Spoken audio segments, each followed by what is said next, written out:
बाबा धाम में छी, महादेव के दरबार में देखियो भाई मिल गए थन और एकदम सब मिलते गला मिलले थन और कहे छे जेपी भाइयो अहाँ एतो ना भाई 5 दिन से छै। की नाम भेले भाई अहाँ के? प्रवीण मिश्रा जी। कतो घर छे अहाँ के? चौगमा बसमाम के छथिन। 5 दिन से एतो छथिन और बाबा कामर ल के एलिए।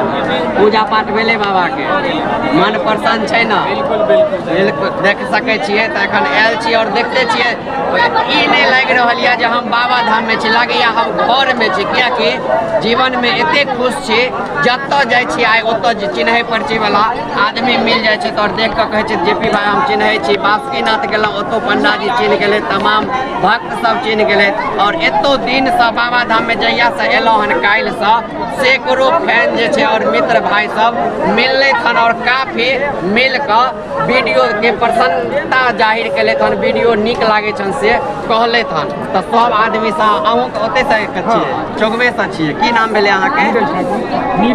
नीरज ठाकुर जी। कामोर लके आयल छलिए? कामोर लके आयल छलिए हम तो देखे छी बाबा के दरबार में छी और एनाहिते सब आदमी से मिल रहल छे। सब आदमी एक बेर जयकारा लगाओ।